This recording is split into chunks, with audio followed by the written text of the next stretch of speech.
Today is day 30 of the Course in Miracles, and I gotta tell you, if you've been following along and you've been just like considering, should you take the time and commit to creating a headspace where miracles can exist?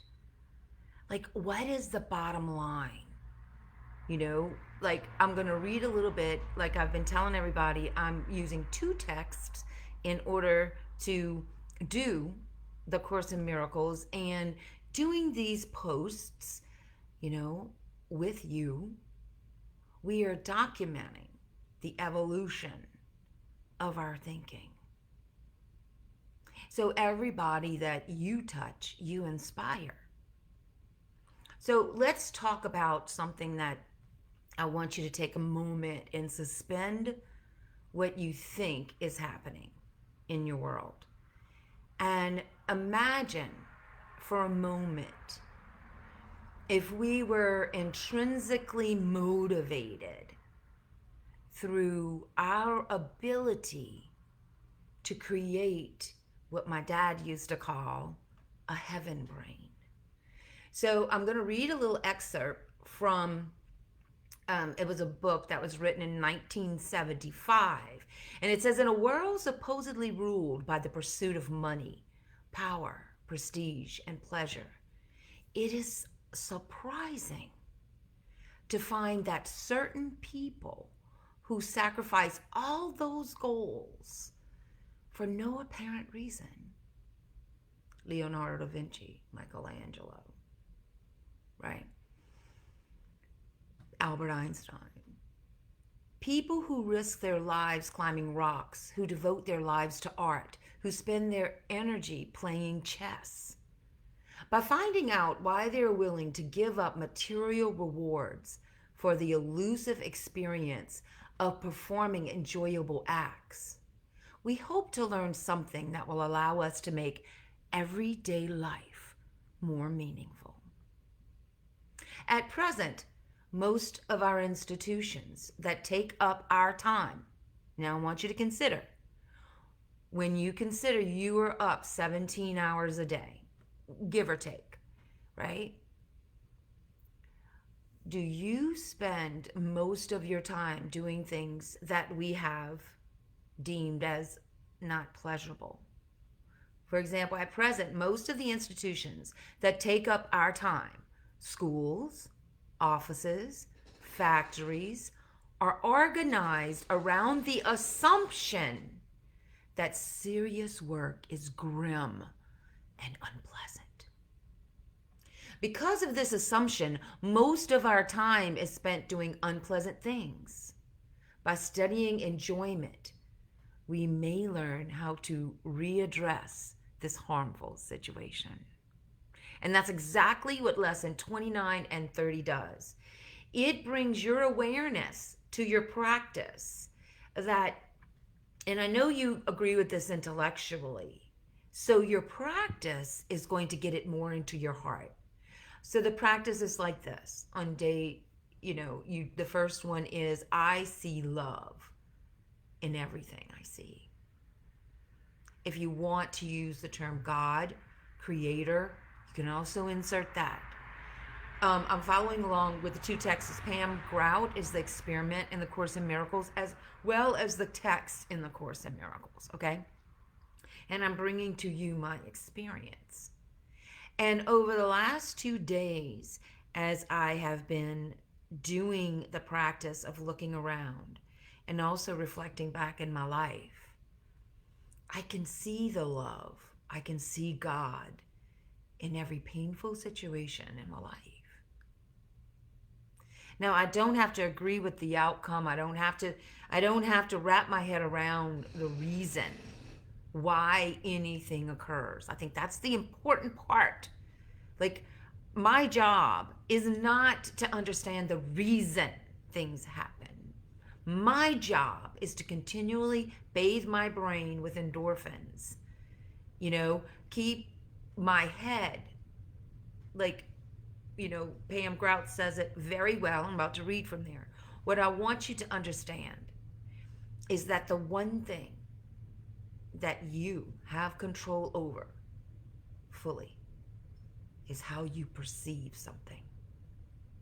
That is when you begin to take responsibility for your happiness.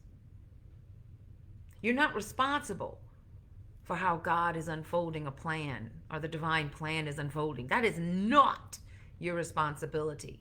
However, I invite you to consider that not only is it your birthright to be happy, you can stop pursuing it and begin developing it. No more pursuit of happiness. We're talking about developing time in your day. If it only begins with 8 minutes, the best time is first thing in the morning. And then you begin to nourish your brain. Like, this isn't airy-fairy anymore. This is actually leading edge human technology brought to your home. So, here we go. Think about this. How many of you are doing vision boards right now? How many of you have been doing vision boards? Now, I am going to be 59 this year, and I have led hundreds upon hundreds of vision board workshops with thousands of people. And so it was very interesting this year when I began my vision board, how I didn't know what to put on it. I didn't have a clue. Every time I went to put like a material thing like I had done in the past, it just went bam. Like, there was no emotional backing for material things. Right. So Pam Grout was with her best friend, and they were having this conversation. What would constitute a perfect day for you? Now, how many people have been hearing that all over the place? Like, let's bring to mind, what is your perfect day, right? Typical answers include things like being at the beach, sipping drinks with umbrellas, getting a massage, having a romantic dinner with my honey, right? I said, and I was surprised as like when Pam considered it, that my perfect day had nothing to do with activities or events or material things. It had to do with my headspace. Can you feel that? Can you feel that? It has to do with your head space, your perception. It has to do with my headspace, with feeling that divine buzz that at times almost overwhelms me. It's not even sure how to describe it. It's a sense of joy, a sense of life's fierce beauty. It's almost as if I could spontaneously combust with a sheer rapture.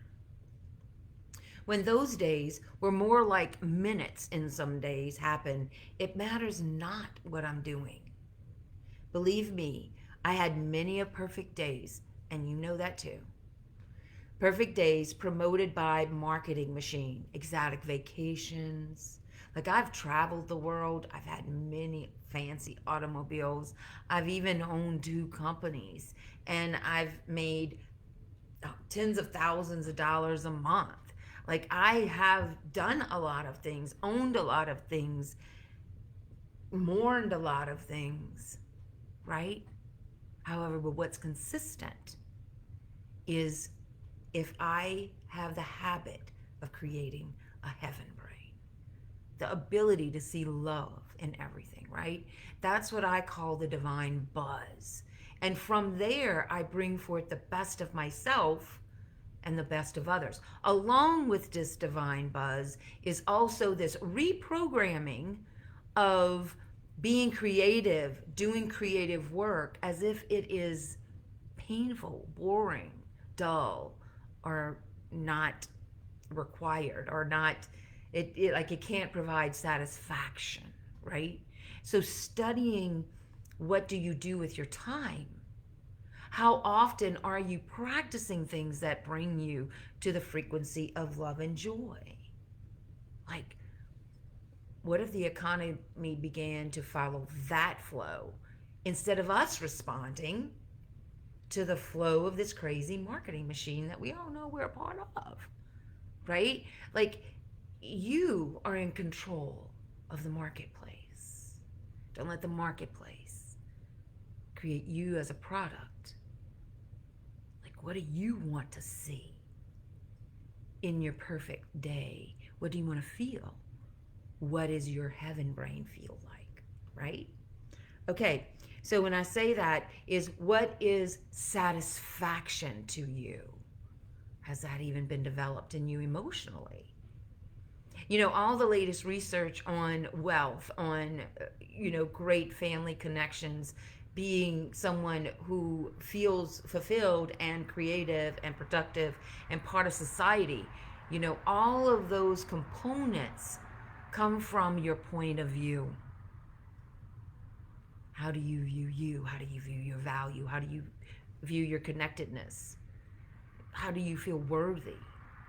Like, these are questions of emotional significance that helps create this heaven brain. Like, do you know yourself to that level? Do you know how to motivate yourself without pain or pleasure? Do you know how to be intrinsically motivated through soul satisfaction? Then begin the process of allowing, right? So, because you know that you have been in many places that you could call your perfect day, and you could still feel like crap, right? The perks we think we want are cool. I'm often astonished by the things I'm invited to do, but those things don't guarantee happiness or perfect days. I managed to be miserable on a jungle safari in Brazil.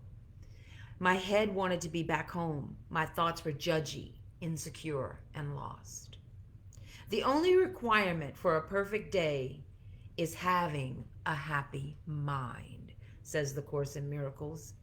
Love is in everything I see because love is in my mind. So, what are some simple things that can bring you to the frequency of love so that you can get a little spark, a little alignment, a little feeling like you could understand and have an experience of this right now? Well, you have a YouTube. Go and find babies laughing. Holy laughter.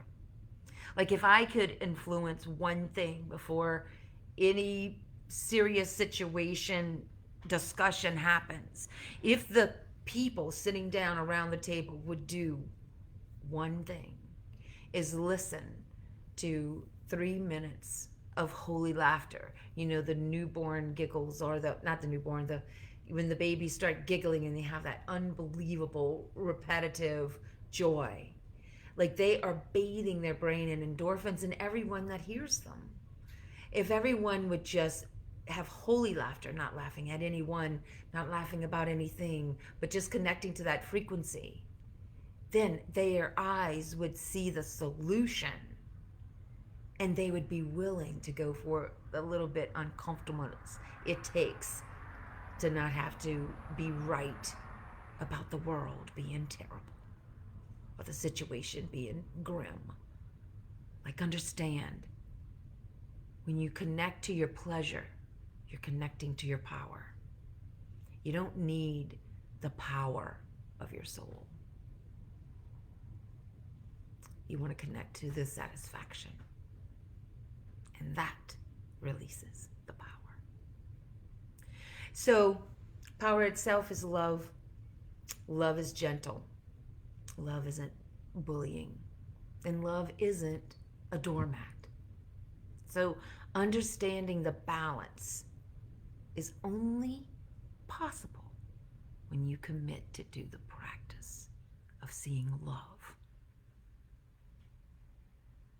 right here, right now. So we have 2 new songs for this week. Remember, to really get the Course in Miracles in your body, you must move in a joyful way. You can't just think in a joyful way and sit all day.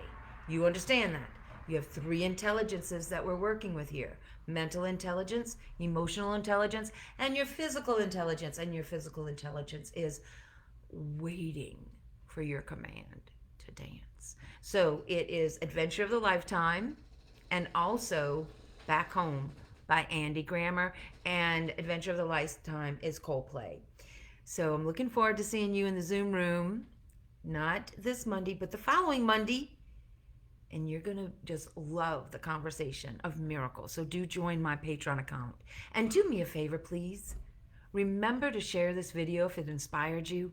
And also mark when I'm going to be live so you can see and continue to follow along and have your year of miracles. And also, tell me, what is your feeling of a perfect day? Share. Mwah. Let's make your dreams come true.